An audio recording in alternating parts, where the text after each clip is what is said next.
Menggunakan kontras untuk menunjukkan perbedaan signifikan dalam data.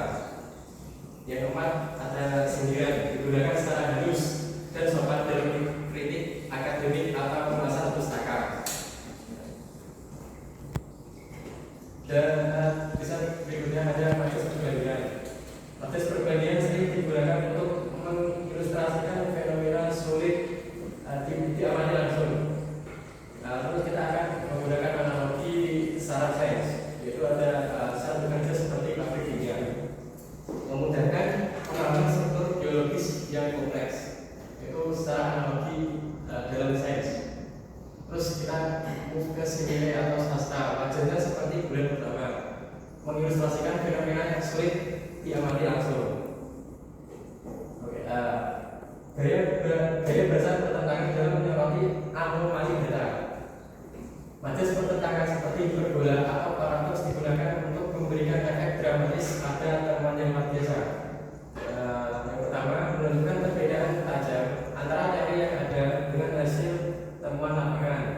Yang kedua, memberikan penekanan pada urgensi masalah yang sedang dibahas, seperti yang kemarin orang desa tidak pakai bola. Terus yang ketiga, menggambarkan skala dampak dari sebuah fenomena sosial atau alam. Untuk saya tentunya akan diberikan oleh teman saya. Selanjutnya gaya bahasa penegasan untuk memperkuat argumen utama.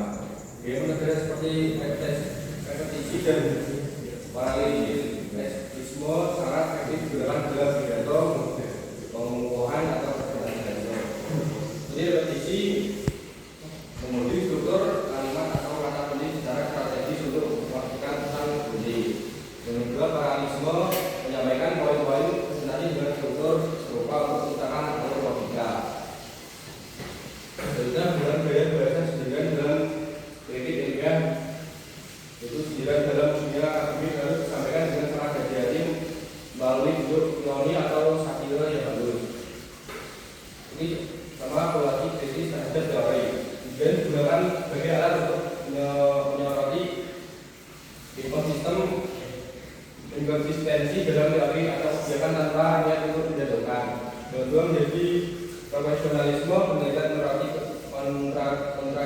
kontradiksi penelitian sebelumnya secara sopan untuk menjaga diskusi tetap dalam koridor profesionalisme tanpa menyinggung personal. Selanjutnya yaitu integrasi gaya bahasa untuk menegakkan daya tarik paparan. Untuk retensi informasi, penggunaan sesuatu retoris yang dapat memperkuat dapat gaya juga bias terhadap poin utama setelah presentasi terakhir.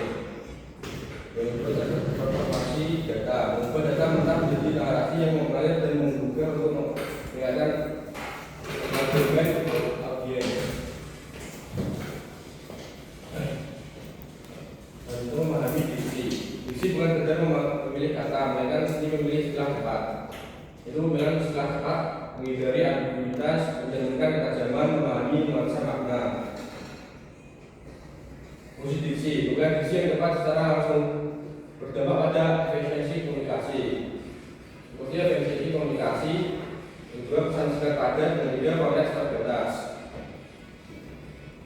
Untuk selanjutnya akan oleh hadis.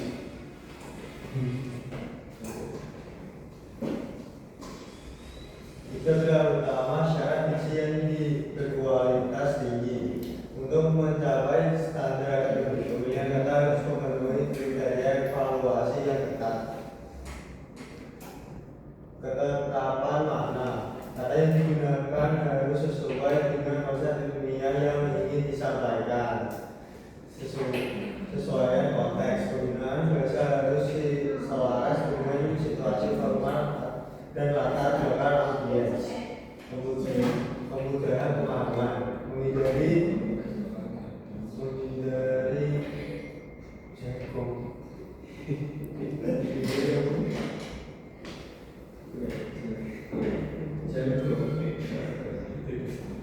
Menghindari jagung yang tidak bagus jika ada kata umum yang lebih jelas namun tetap. Next. Identitas kesalahan diksi umum dalam penulisan mahasiswa. Banyak kesalahan dalam komunikasi akademik bersumber dari pengguna kata yang tidak bagus dan mengaruh bahasa bergaul sehari-hari. Tapi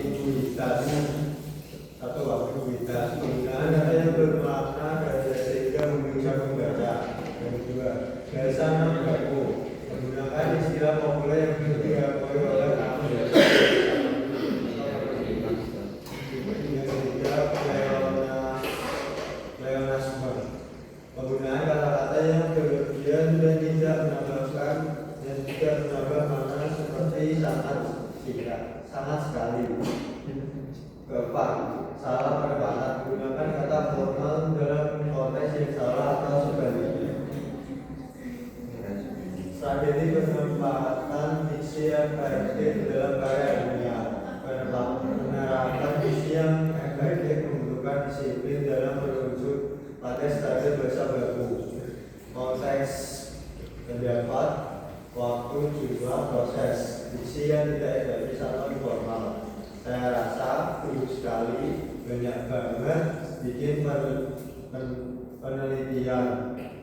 Diksi akademik efektif berdasarkan analisis pada periode awal, signifikan atau melimpah, melakukan penelitian. Next. Peristilahan sebagai bahasa kamus khusus dalam rangka ilmu pengetahuan. Peristilahan adalah kumpulan kata atau gabungan kata yang dengan cara mengungkapkan makna konsep, proses, ajaran atau sifat yang khas dalam film tertentu. Jadi, yang pertama indikator keterlibatan dengan fungsi bahasa teknis, efisiensi komunikasi. Optimalisasi fungsi peristilahan. Peristilahan berperan penting dalam menghilangkan keragaman dalam komunikasi teknis. Yang pertama, unik standarisasi menyediakan label yang konsisten fenomena spesifik guna hilang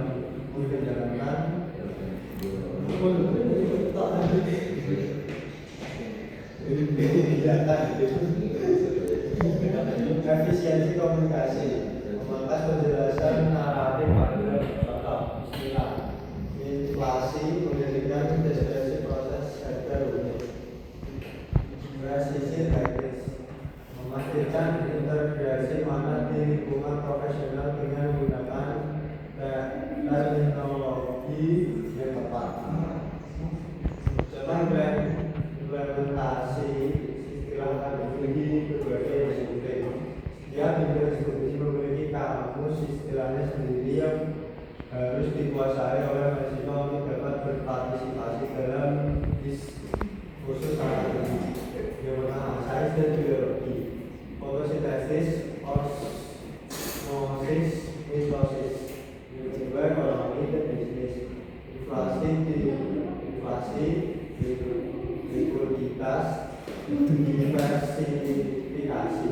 Ketiga, teknologi informasi, algoritma, enkripsi dan big data. Yang keempat, sosial dan politik, stratifikasi, hegemoni dan birokrasi. Selanjutnya akan disampaikan oleh Mas Yohan.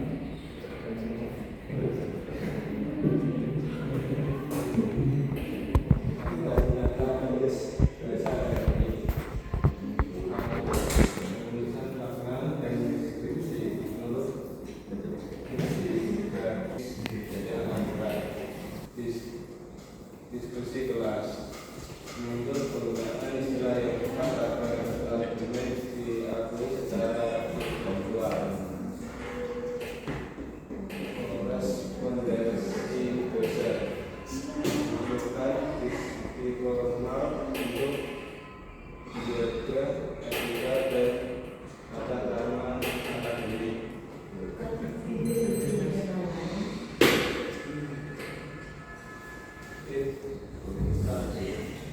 Praktis untuk meningkatkan kualitas komunikasi akademik menjadi komunikator akademik yang baik merupakan hanya berkelanjutan dan sadar diri.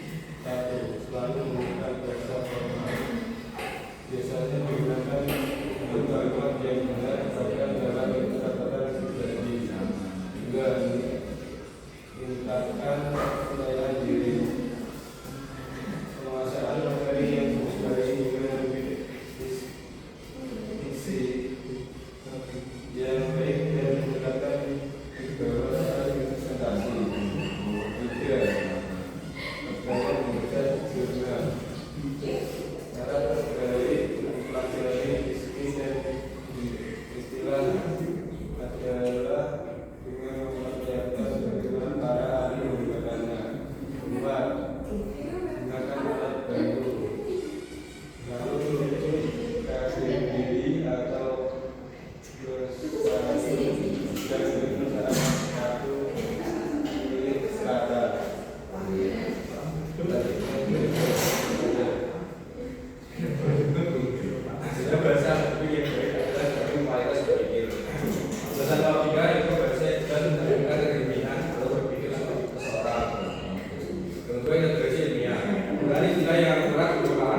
Gimana?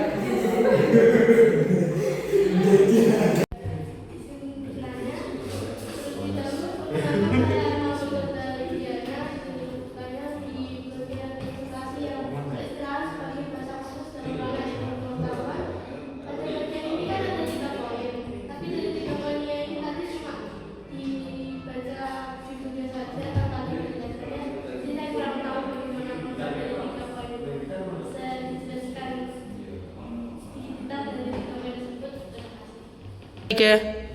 Saya akan menjawab pertanyaan dari Mbak Hilda.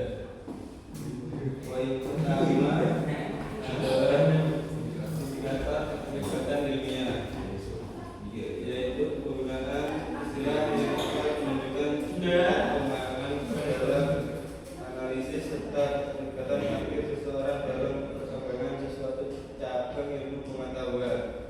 Poin yang kedua, fungsi bahasa teknis, yaitu berfungsi sebagai alat komunikasi spesifik untuk menyampaikan informasi ilmiah secara akurat, objektif, dan bebas dari makna ganda. Poin yang ketiga, efisiensi komunikasi, yaitu menghemat waktu dan ruang dalam menyampaikan ide karena satu istilah teknis dapat mewakili satu konsep kompleks yang panjang jika dijelaskan dengan kata biasa.